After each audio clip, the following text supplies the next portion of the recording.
नमस्कार, बहुत स्वागत है आपका डिबेट लाइव बड़ी बहस मध्य प्रदेश में। मैं हूं आपके साथ अमित शर्मा।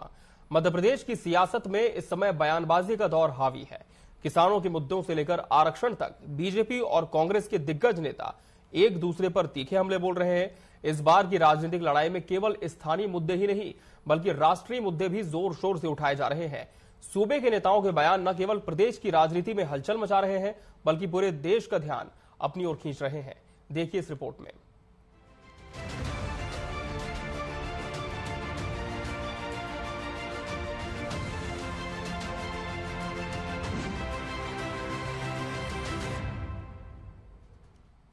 मध्य प्रदेश की राजनीति में नेताओं के बयानों का विशेष महत्व होता है।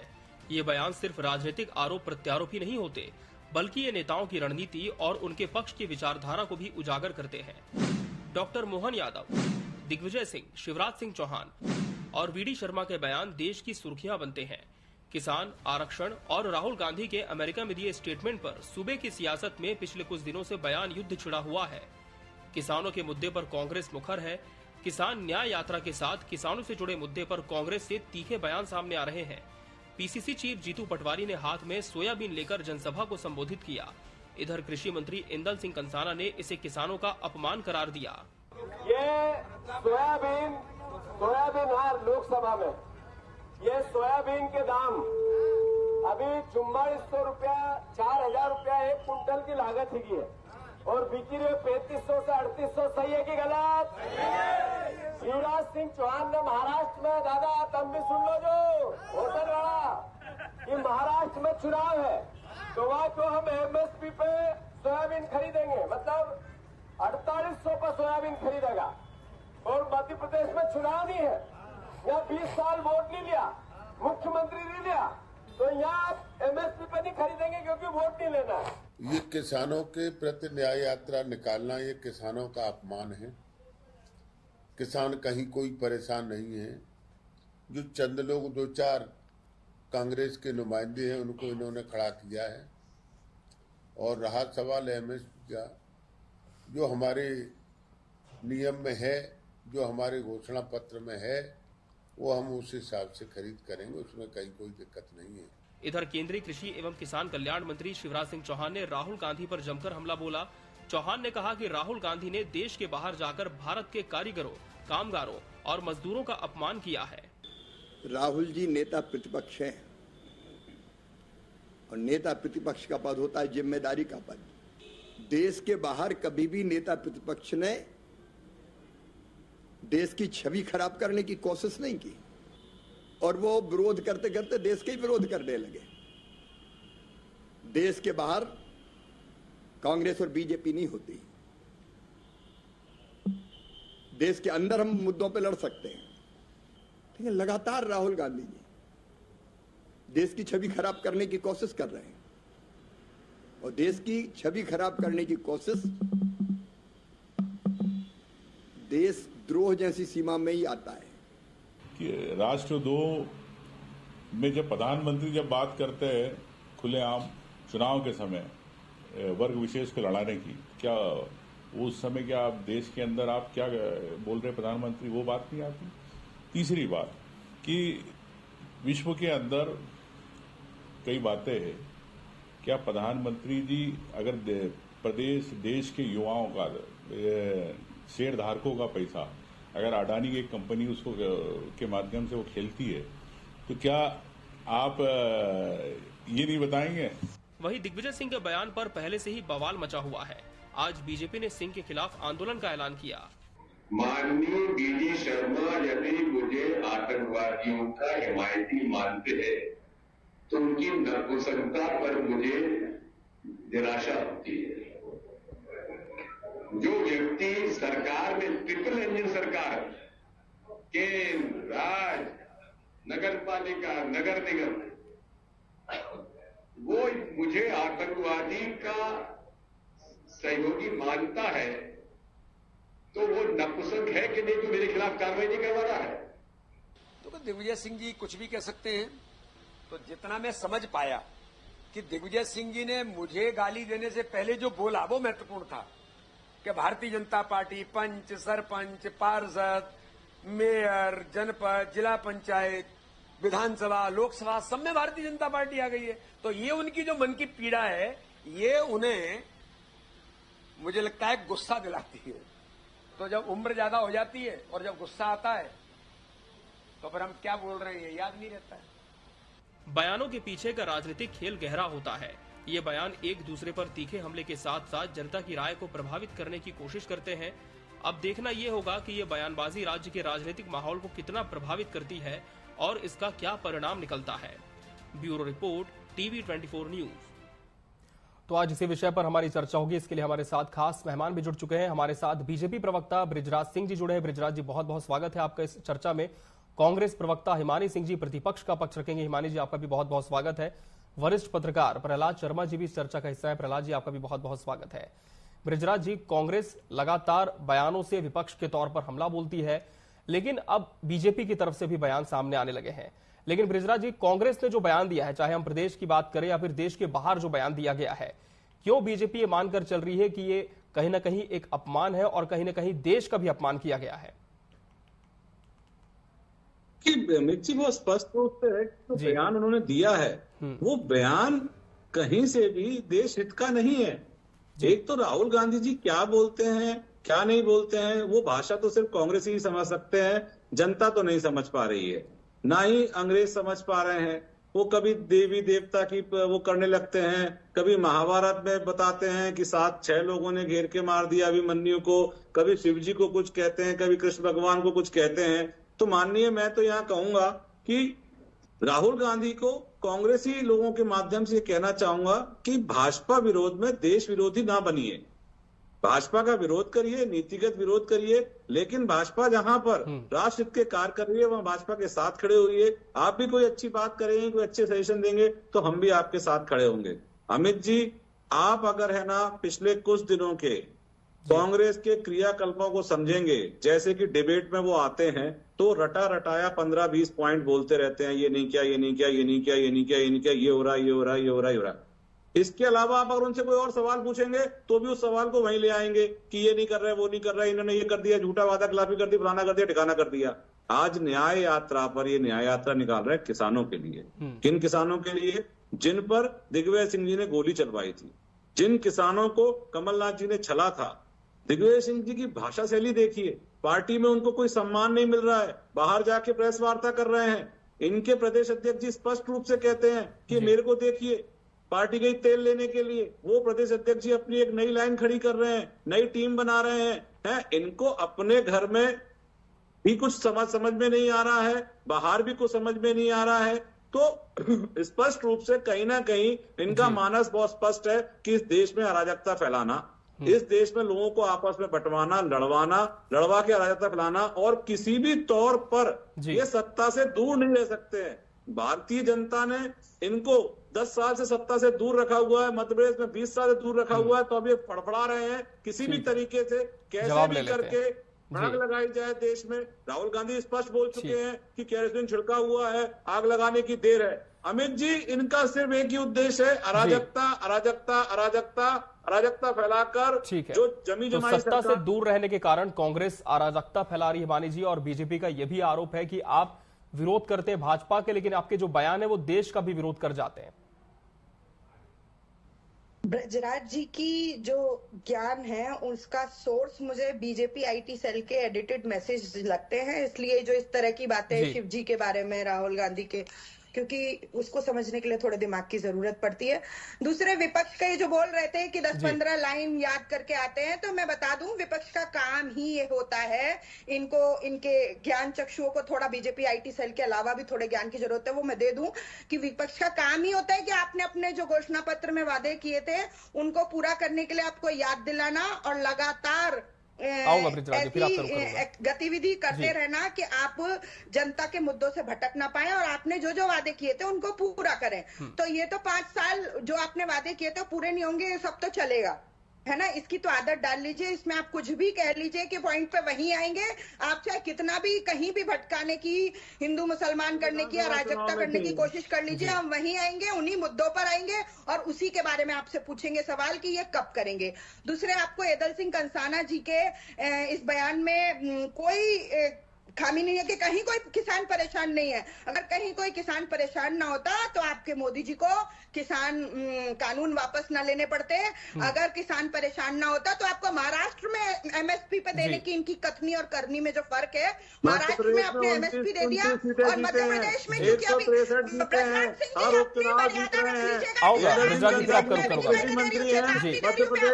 अगर बीच में बोलेंगे तो मैं भी नहीं दूंगी अगर आप मेरे बीच में बोलेंगे तो। मुझे बहुत आपत्ति थी आपकी बात पे, बहुत आपत्ति। बारी बारी से हम अपना पक्ष रखेंगे। बृजराज जी, निवेदन एक बार फिर आपका मैं रुक करूंगा।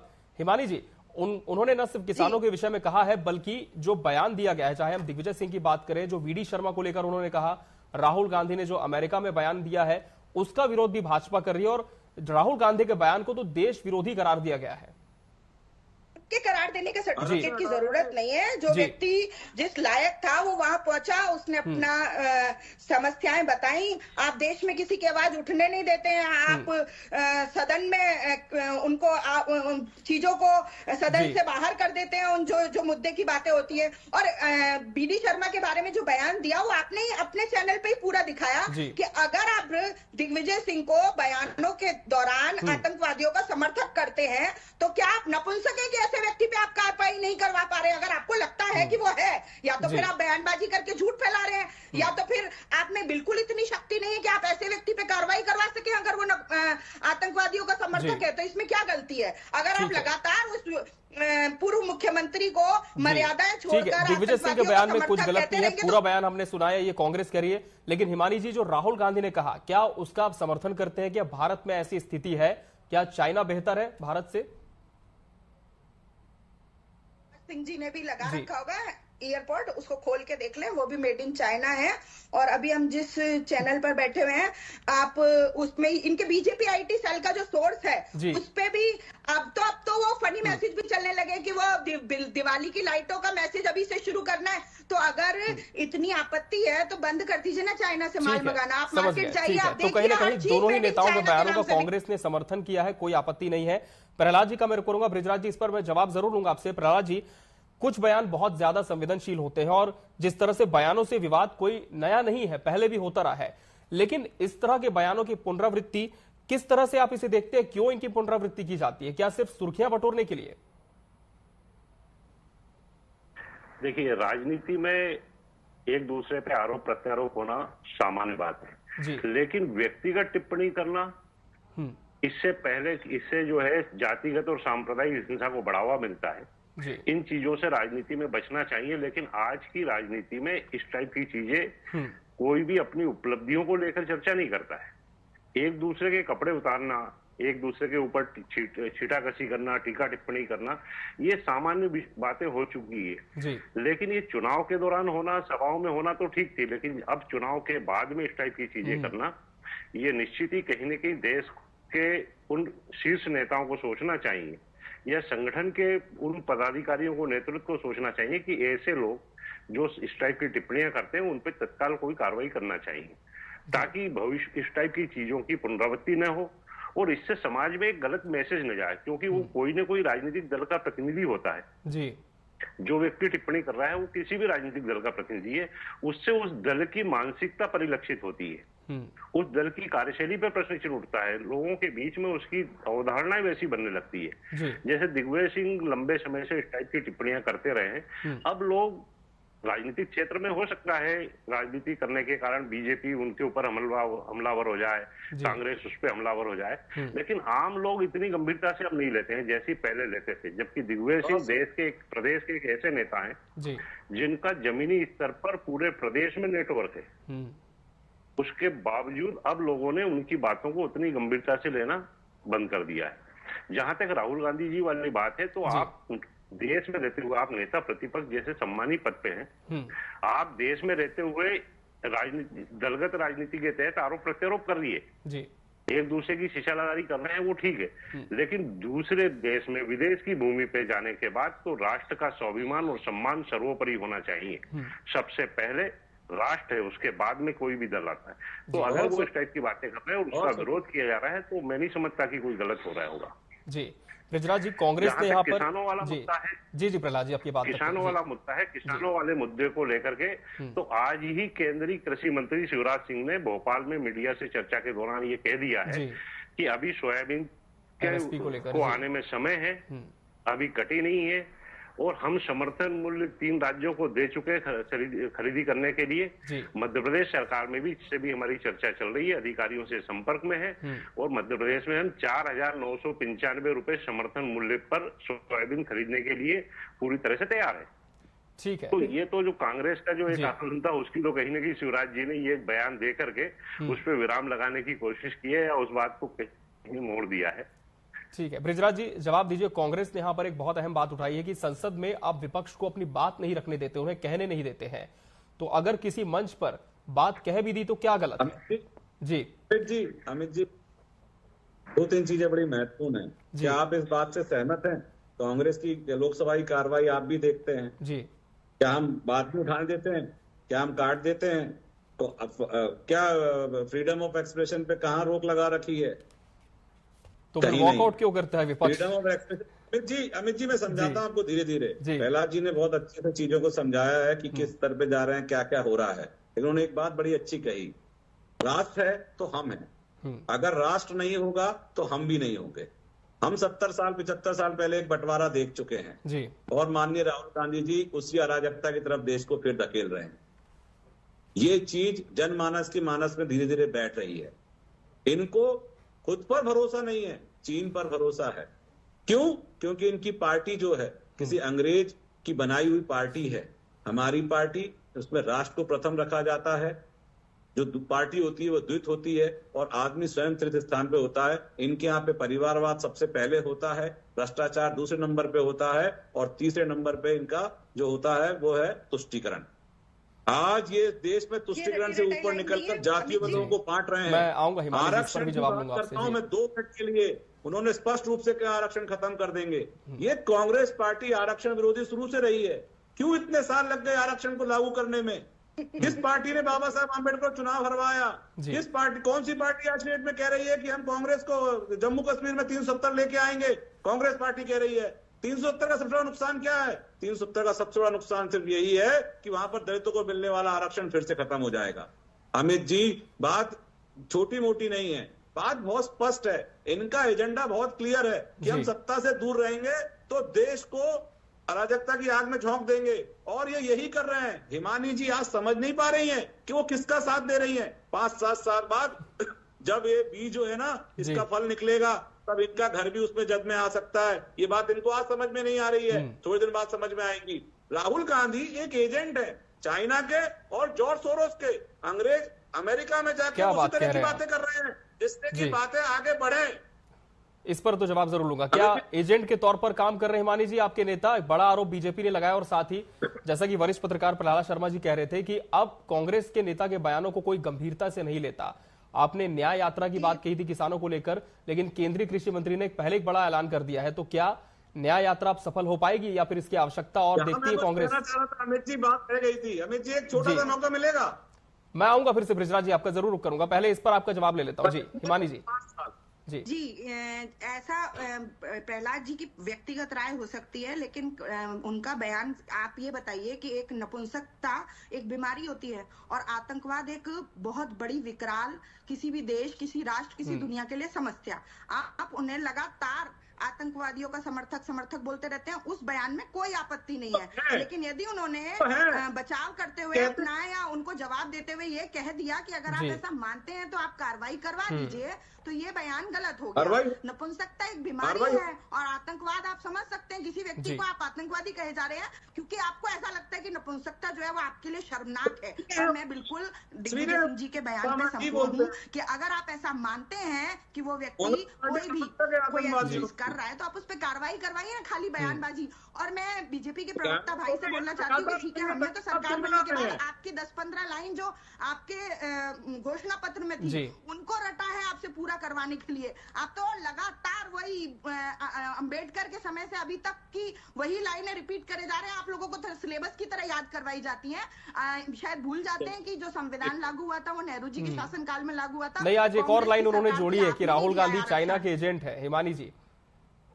चाइना के एजेंट नहीं, वही मैं कह रही हूँ, हमें सर्टिफिकेट की जरूरत नहीं है। आपको अगर ऐसी समस्या है तो आप सिर्फ मेक इन इंडिया का दावा क्यों किए जा रहे हैं, और आप क्यों ऐसा बोले चले जा रहे हैं कि आपको इस बात से आपत्ति है तो आप वहां से आयात पर रोक लगा दीजिए ना। आप देश में चाइना की चीजें, मैंने कहा अभी हम इस डिबेट के चैनल की डिबेट पे ही बैठे हुए लोगों की चीजें अगर जो यहाँ पे कैमरे पे दिखाई दे रही है, उनमें से भी 10-20 चीजें निकल आएंगी जो मेड इन चाइना होंगी।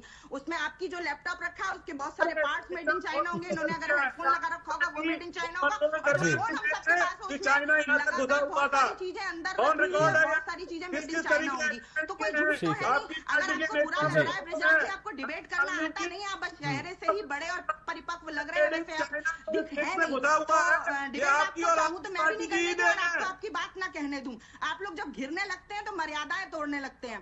तो मुझे बताइए कि आप मेड इन चाइना प्रोडक्ट्स बंद कर दीजिए। ठीक है, जवाब ले लेते ब्रिजराज जी, जवाब दीजिए, फिर शर्मा जी का रुख करेंगे। ठीक है हिमानी जी, जवाब ले लेते ब्रिजराज जी, जवाब दीजिए। विधवा विलाप करने लग गए कि यहाँ, ठीक है, जवाब ले लेते हिमानी जी। ब्रिजराज जी आपकी बात रखिए जी। कहना चाहता हूँ ये हमने जो वचन पत्र दिया है वो हमें 5 साल में पूरा करना है। मैं साधुवाद देता हूँ प्रहलाद जी का कि उन्होंने कृषि मंत्री की बात कह दी है जी। आप विश्वास कीजिए, हमने जो वचन पूरे किए हैं उसका हम रिपोर्ट कार्ड 5 साल बाद लेके आएंगे। मल्ली जी, आपको टेंशन लेने की बिल्कुल जरूरत नहीं है। हम उस समय जो पूरा नहीं कर पाएंगे उसके लिए हम क्षमा याचना करेंगे, लेकिन हमारी सरकार, डॉक्टर मोहन यादव सरकार इस बात को बहुत ही गंभीरता से लेकर विपक्ष कह रहे हैं कि इसकी आवश्यकता नहीं पड़ेगी, लगातार आपको रिमाइंड कराया जाएगा। हम अगर ठीक है, जवाब ले लेते ब्रिजराज जी आपकी बात रखें, फिर प्रहलाद जी का रुख करेंगे। ठीक है हिमानी जी, जवाब ले रहे, उसी पर जवाब ले रहे। आपकी पार्टी के द्वारा इस देश को बन पाया गया है। मनमोहन सिंह जी की सरकार में इस तरह के एग्रीमेंट हुए हैं, मनमोहन सिंह की सरकार में जिस तरह से इकोनॉमी को तोड़ा गया है उसका ही नतीजा है कि हमारे देश की मैन्युफैक्चरिंग टूटकर चाइना चली गई। जी सरकार में मोदी जी मीडिया चैनल पर बैठे बाकी सब लोगों का है कि जनता का हित होना चाहिए, किसानों की भलाई होनी चाहिए, महिलाओं के प्रति अत्याचार कम होने चाहिए। ठीक है प्रहलाद जी, बात फिर से वहीं पर आ गई है कि क्योंकि देखिए इस तरह के आरोप प्रत्यारोप तो लगातार प्रहलाद जी चलते ही रहेंगे, लेकिन क्या सिर्फ खुद को सक्रिय दिखाने के लिए अब ये नेता इस तरह की बयानबाजी का ही सहारा लेते हैं? कोई और मुद्दा नहीं बचा है?